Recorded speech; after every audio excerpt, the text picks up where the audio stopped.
বন্ধুরা, আজকে শেয়ার করেছি দুনিয়ার সবথেকে সহজ পদ্ধতিতে বাঙালির সেরা মিষ্টি দই রেসিপি। তাও আবার যদি এত সহজে তৈরি করা যায় রেসিপিটা, আজকের রেসিপি না দেখলে বিশ্বাস করতে পারবেন না যে কোনো পাত্রের মধ্যে আর যে কোনো বাটির মধ্যে মাপ করে যতটুকু দুধ দিয়ে বানাবেন ততটুকু এরকম জমাট বাঁধা লাল মিষ্টি দই তৈরি হবে। আজকের এই রেসিপি সত্যি বলছি বিশ্বাস না করারই মতো। একদমই যে কোনো পাত্রের মধ্যে আপনারা মিনিটের মধ্যেই কিন্তু এই মিষ্টি দই জমিয়ে নিতে পারবেন। এইরকম সহজ একটা রেসিপি আজকে শেয়ার করেছি। আর আমার যে সমস্ত বন্ধুরা কখনোই মিষ্টি দই নিজে হাতে বসাতে পারেননি বা বসাতে গিয়ে ছানা কেটে গেছে দইটা বা জল কেটে যাচ্ছে, আজকের এই রেসিপিটা ফলো করে একবার বানিয়ে দেখবেন তো পারফেক্ট বানাতে পারছেন কিনা। তো নমস্কার বন্ধুরা, আমার নতুন একটা রেসিপিতে আবারও সবাইকে স্বাগত জানিয়ে শুরু করছি আমার আজকের রেসিপি। আশা করছি রেসিপিটি আপনাদের উপকারে আসবে। তো চলুন শুরু করা যাক রেসিপি। প্রথমেই আমাদের নিয়ে নিতে হবে 100 গ্রাম মতো টক দই। এখানে আমি ঘরে পাতা টক দইটা নিয়েছি আর এই দইটাকে একটা স্ট্রেনারের মধ্যে রেখে দিচ্ছি ওই আধা ঘন্টার জন্য, যতটুকু জল আছে যেন একদম ঝরে পড়ে যায়। এই দইটাকে আমরা দইয়ের শাহ হিসাবে ব্যবহার করব। তো দেখুন বন্ধুরা, এইবার আমরা দই বসানোর জন্য দুধটাকে নিয়ে নিচ্ছি। তো একটা পাত্রের মধ্যে সামান্য একটু জল দিয়ে দিলাম আর এর মধ্যে একটা বাটি মাপ করে আমি 750 ml মতো দুধ নিয়েছি। আর এই বাটি মাপ করেই আমি 750 গ্রাম মতো দই তৈরি করব। তো দেখুন আমি লিকুইড দুধ দিয়ে দিলাম আর 1 থেকে 1.5 হাতা মতো এই ঠান্ডা দুধ আমি রেখে দিচ্ছি সাইডে, এটা আমার পরে কাজে লাগবে। তো এখন এই দুধটা কিন্তু অনবরত নাড়াচাড়া করতে করতে একটু জাল করে নেব। এই সময় আমরা যে ঠান্ডা দুধটাকে রেখেছিলাম তার মধ্যে দেখুন আমি 50 গ্রাম মতো দিয়ে দিচ্ছি পাউডার দুধ। এটা আমি ভালো করে কিন্তু এর মধ্যে এখন মিশিয়ে নেব। আর কোনোভাবে যেন দুধটা এর মধ্যে দলা পাকিয়ে যেন না থাকে খেয়াল রাখবেন। খুব ভালোভাবে কিন্তু এর সঙ্গে মিশিয়ে নিতে হবে। আর দেখুন একদমই ভালো মতো দুধের মধ্যে মিশে গেছে। এখন এই দুধটাকে আমরা ওই যে ফুটন্ত দুধ আছে ওই দুধের মধ্যে ভালো মতো মিশিয়ে নেব।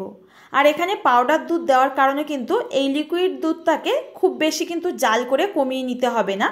তো দেখুন এই দুধটা কিন্তু আমাদের এখন ফুটতে শুরু করেছে। এই পর্যায়ে আমি ওই পাউডার দুধের যে মিশ্রণটা আছে এটাকে আস্তে আস্তে এর মধ্যে মিশিয়ে নেব। তো বন্ধুরা অনবরত কিন্তু নাড়াচাড়া করে যাবেন, না হলে কিন্তু এই পাউডার দুধের মিশ্রণটা খুব ঘন থাকে, তাই নিচে লেগে যেতে পারে। এখন খুব ভালো করে এর মধ্যে মিশিয়ে নিলাম। এই পর্যায়ে আমি অ্যাড করে দেব এর মধ্যে চিনি। এখানে কিন্তু পাউডার দুধ দিয়েছি যেহেতু দুধটা এমনিতেই অনেকটা মিষ্টি হয়ে যায়, তা দুধটার মধ্যে খুব বেশি কিন্তু আমি চিনি ব্যবহার করছি না দইয়ের জন্য। এখানে আমি এখন দিয়ে দিচ্ছি 75 গ্রাম মতো চিনি আর পরে কিছুটা ব্যবহার করব। তো চিনি দেওয়ার পর আরও 1 থেকে 1.5 মিনিট একটু ফুটিয়ে নেব, যেহেতু চিনি একটু গলে গিয়ে দুধটা অনেকটা পাতলা হয়ে যায়। তো 1 থেকে 1.5 মিনিট ফুটিয়ে নেব এইভাবে, তাহলে দইয়ের জন্য কিন্তু দুধটা পারফেক্টভাবে তৈরি হবে। তো এই পর্যায়ে আমি এখন অ্যাড করে দেব 2টো এলাচ আমি একটু ফাটিয়ে দিয়ে দিচ্ছি। এতে মিষ্টি দইয়ের মধ্যে খুব সুন্দর একটা ফ্লেভার থাকে। আর যারা পছন্দ করেন না এটা স্কিপ করে দিতে পারেন। তো দেখুন এইবার দেওয়ার পর 1 মিনিটের জন্য আমি একটুখানি ফুটিয়ে নিয়ে এটাকে সাইডে নামিয়ে নিচ্ছি।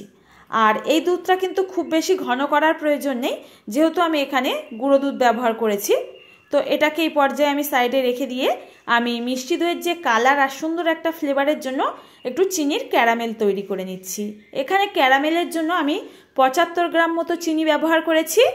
1 থেকে 1.5 মিনিট এইভাবে রেখে দিলে দেখবেন আস্তে আস্তে চিনি গলতে শুরু করেছে আর চিনির মধ্যে সুন্দর একটা গোল্ডেন কালার চলে আসছে। এই পর্যায়ে একটু নাড়াচাড়া করে দিতে হবে, নাহলে নিচের চিনিটা যেহেতু আগে গলতে শুরু করে তাই চিনিটা পুড়ে গিয়ে তেতো ভাব চলে আসবে। এবার আমি অনবরত কিন্তু এইভাবে নাড়াচাড়া করে দিচ্ছি। গ্যাসের ফ্লেমটা কিন্তু একদম হাইতে করব না, গ্যাসের ফ্লেমটা একদম মিডিয়াম টু লোতে রেখে দিয়ে এইভাবে আমি নাড়াচাড়া করে যাচ্ছি। আর দেখবেন চিনির ক্যারামেল তৈরি হয়ে যাচ্ছে। তো খুব বেশি কিন্তু চিনিটা পোড়াতে যাবেন না, তাহলে কিন্তু এর মধ্যে তেতো একটা টেস্ট চলে আসবে আর এর মধ্যে খুব বেশি একটা গন্ধ চলে আসে, তখন কিন্তু দইটা খেতে ভালো লাগবে না। এখন এটা সুন্দর একটু লালচে ভাব হয়ে গেলে এর মধ্যে আগের থেকে যে জাল করে রেখেছিলাম দুধটা আস্তে আস্তে এর মধ্যে দিয়ে দেব। তো বন্ধুরা এই সময় কিন্তু চিনির ক্যারামেলটা প্রচন্ড গরম হয়ে থাকে, তাই যে কোনো লিকুইড জিনিস এর মধ্যে মেশাতে গেলে অল্প অল্প করে দিয়ে আর চারিদিক দিয়ে দিয়ে এর মধ্যে মিশিয়ে নেবেন। তো দেখুন আস্তে আস্তে করে কিন্তু আমি এই দুধের মিশ্রণটা দিচ্ছি আর এর মধ্যে একটু নাড়াচাড়া করে দিচ্ছি যাতে চিনির ক্যারামেলটা এর মধ্যে খুব ভালো মতো মিশে যায়। একদমই কিন্তু দলা পাকিয়ে যাবে না।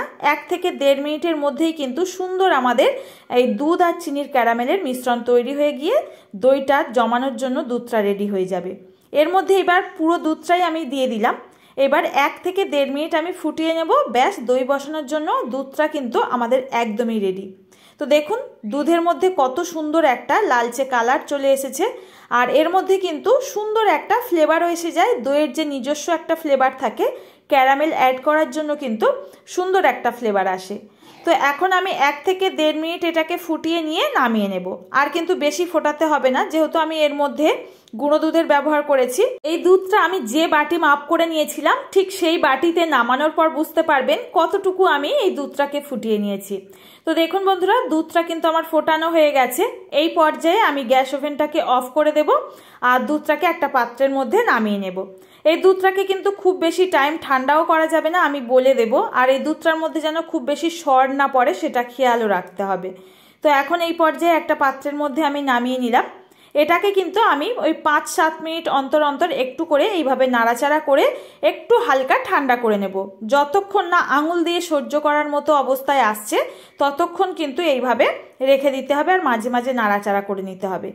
আর এই দুধের মধ্যে যেন একদমই সর না পড়ে সেটা খেয়াল রাখবেন। পারফেক্ট দই জমাতে গেলে এইভাবেই কিন্তু আমাদের খেয়াল রেখে এই দুধটাকে ঠান্ডা করে নিতে হবে। ফিরে আসলাম বন্ধুরা দুধটাকে কিন্তু একেবারে ঈষৎ উষ্ণ গরম অবস্থায় নিয়ে। তো দেখুন এখন আঙুলটাকে চুবিয়ে আমি কিছুক্ষণ রাখতে পারছি কিনা, এই মতো পর্যায়ে কিন্তু দুধটাকে ঠান্ডা করে নিতে হবে। খুব বেশি কিন্তু ঠান্ডা করা যাবে না, আবার খুব বেশি গরম যেন না থাকে খেয়াল রাখবেন। এখন সমস্ত উপকরণ দই বসানোর জন্য রেডি।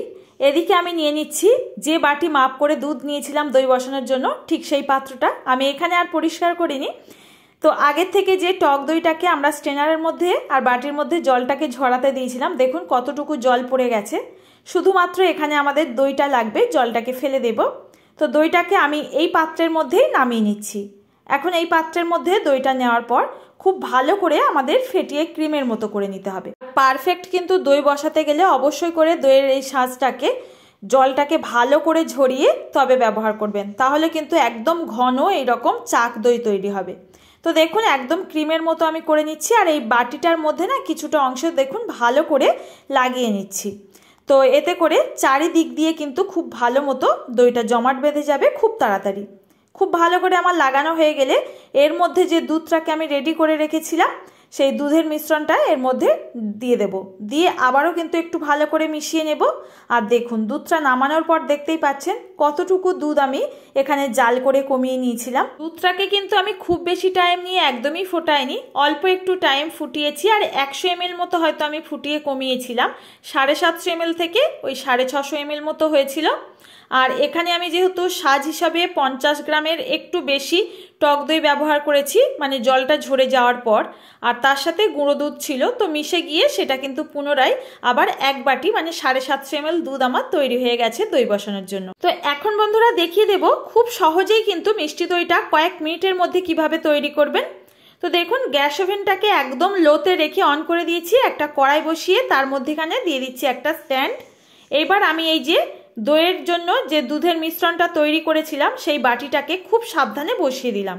দিয়ে ওপর থেকে একটা প্লেট দিয়ে ভালো মতো ঢেকে দেব। দিয়ে ওপর থেকে কড়াইটাকেও কিন্তু আবার ভালোভাবে ঢেকে দিতে হবে।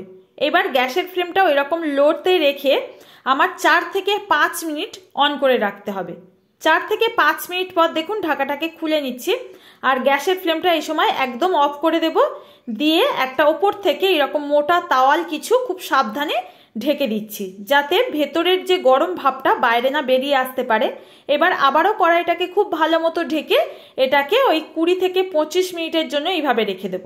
ফিরে আসলাম বন্ধুরা 20 থেকে 25 মিনিট পর। এখন ঢাকনাটাকে খুলে নিলেই বুঝতে পারবেন কত সুন্দরভাবে দইটা জমাট বেঁধে গেছে। প্রত্যেকটা টিপস ফলো করে আজকের এই মিষ্টি দইয়ের রেসিপিটা আপনারাও কিন্তু 1 থেকে 1.5 ঘন্টা হাতে যদি সময় থাকে তৈরি করে রেখে দিতে পারেন। আর এখন যেহেতু গরমকাল এইরকম দই খেতে কিন্তু ভীষণ ভালো লাগে। তো ঢাকনাটাকে খোলার পর দেখেই বুঝতে পাচ্ছেন কত সুন্দরভাবে এই স্টিলের বাটির মধ্যেই দই জমাট বেঁধে যায়। ওপরের যে জলটুকু দেখছেন আমি যে স্টিলের প্লেটটা দিয়ে ঢাকা দিয়েছিলাম একটু গরম অবস্থায় ছিল বলে ওপরের ঘামটা জমেছে।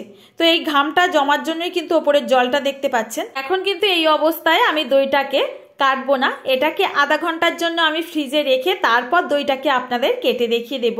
কত সুন্দরভাবে এই দইটা জমাট বাঁধতে পারে আপনারা কাটার পর বুঝতে পারবেন। তো যে কোনো পাত্রের মধ্যেই কিন্তু বন্ধুরা আজকের এই মিষ্টি দইয়ের রেসিপিটা আপনারাও এইভাবে ট্রাই করে দেখবেন। আশা করছি আপনারাও প্রথমবারেই পারফেক্ট দই জমাতে পারবেন। ফিরে আসলাম বন্ধুরা দইয়ের বাটিটাকে ফ্রিজ থেকে বের করে নিয়ে, আর এখন দেখিয়ে দিচ্ছি কতটা পারফেক্টভাবে এই দইটা জমাট বেঁধেছে। তো দেখতেই পাচ্ছেন কত সুন্দরভাবে সেট হয়ে গেছে। দইয়ের বাটিটা যদি কাত করে এইরকম ধরেন একদমই কিন্তু পড়ে যাবে না। এখন একটুখানি দই কেটে না দেখালে বুঝতেই পারবেন না কত পারফেক্টভাবে এই দইটা জমাট বাঁধতে পারে। তো দেখতেই পাচ্ছেন একটুও কিন্তু জল কাটবে না। এই রকম পারফেক্ট দোকানের থেকে ভালো দই কিন্তু আপনারাও নিজে হাতে বানাতে পারবেন। নিজে হাতে না বানালে কিন্তু কোনো কিছুই বিশ্বাস করা যায় না যে এত সুন্দর দই বাড়িতেও জমাট বাঁধতে পারে। আশা করছি বন্ধুরা আজকের রেসিপিটা খুব সহজেই আপনাদের সঙ্গে শেয়ার করতে পেরেছি। আর যদি রেসিপি দেখে ভালো লাগে অবশ্যই একটা লাইক করবেন আর কমেন্টে রেসিপির মতামত জানাতে ভুলবেন না। নতুন বন্ধুরা এসে থাকলে চ্যানেলটি সাবস্ক্রাইব করে পাশে থাকা নোটিফিকেশন বেলের অল অপশনটা ক্লিক করে রাখবেন, সবার আগে নোটিফিকেশন আপনার কাছে পৌঁছে যাবে। আজ তাহলে বন্ধুরা এখানে বিদায় নেব, দেখা হবে আবারও নতুন কোনো রেসিপির সঙ্গে। ততক্ষণ সবাই ভালো থাকবেন, সুস্থ থাকবেন। ভিডিওটির সঙ্গে থাকার জন্য অসংখ্য ধন্যবাদ।